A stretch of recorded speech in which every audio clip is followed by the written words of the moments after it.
Line of sight rules are difficult to get right. If they're not accurate, then historically key hilltops and ridges might not be important in the game, such as Gun Ridge here, which overlooked Anzac Cove. On the other hand, the rules must be intuitive and easy to learn. The very rough terrain around Anzac Cove forces the Gallipoli game to be accurate, or rather line of sight rules in the game to be accurate, or the front lines simply can't form where they did historically. But I wanted to avoid the game-stopping math that's required by the rise over run calculations. Also, I couldn't just ask the players to use their obviously great topographic map skills and intuitively understand where line of sight was blocked or open. So I opted for the methods that I learned when I was bushwalking in rough terrain.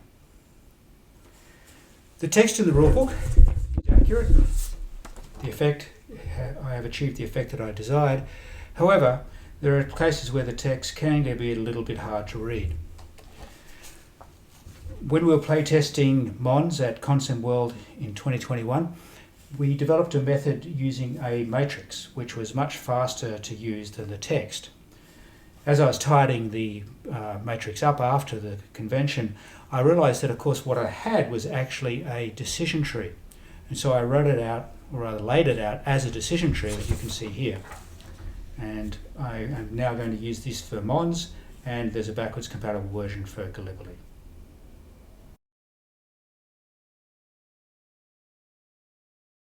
So this is the line of sight decision tree. It has two sides, one for when the spotter and target are at the same elevation, and the reverse has the case where the spotter and target are at different elevations. Each game has its own version of the sheet because they have slightly different terrain types. Let's look at the case where the spotter and target are at the same elevation. Splitting the two major cases apart simplifies the decision tree. It takes out some of the ors that existed in the initial text. So here we are. At the top we have the lining condition. Is it night? Are they in the same hex? Yes, line of sight is open. No, it's blocked. Twilight, adjacent, it's open. Not adjacent, blocked. Daylight, are they adjacent? Yes, it's open. Otherwise, is there an intervening hex or a non-adjacent ridge with higher effective elevation? In other words, is there a hill between the two? Yes, it's blocked. No. Is there an intervening hex with blocking or screening terrain? Again, yes, it's blocked. No, it's open. Very simple. The case where they're both in the same elevation is very simple.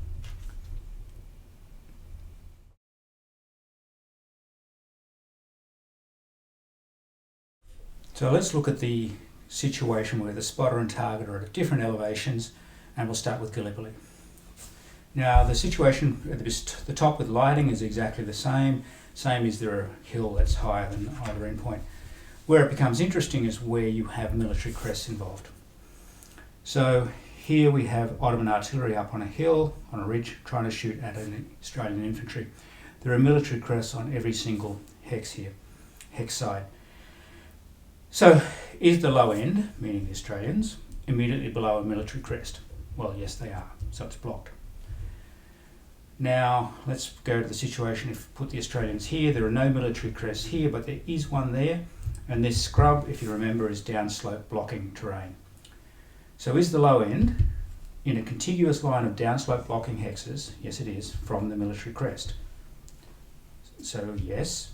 And then we say, is the low end, this one, equal to or higher than the high side of the military crest? Well, it's down in the valley. It is not higher than that, so no, it's blocked. The yes side would happen if somehow you had a situation where you were shooting across a valley, like from here to here, and there's a military crest there. Obviously, you can just see across the valley. I have to make that work properly. There we go. Have it up slightly higher. And then I suppose the third case we should look at is where is not in a contiguous line. Let's assume that this was a clear hex. So we would come to here, lower end in a contiguous line of downslope blocking hexes or something. Nope. Is it also in a contiguous line of downslope hexes from a falling contour?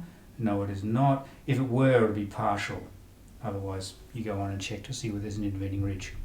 Anyway, this clarifies the particularly hard piece of text around military crest that was in Gallipoli by pulling out each separate clause to show whether it's blocked or not and putting in the logic of yes, no. We found at Constable this was a lot faster to work with, and it became intuitive after a short time.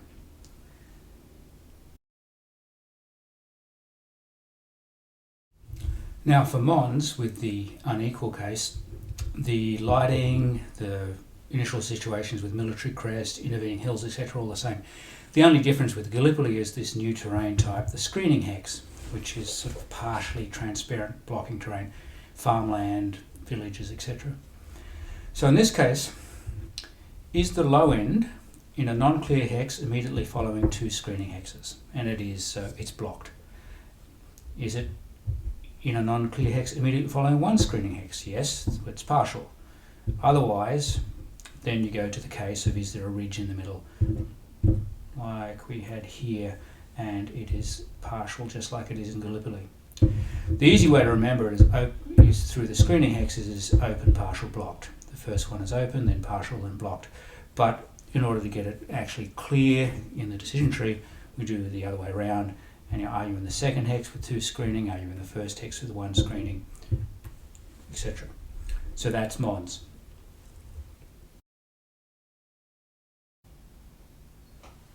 And so that's the line of sight decision tree.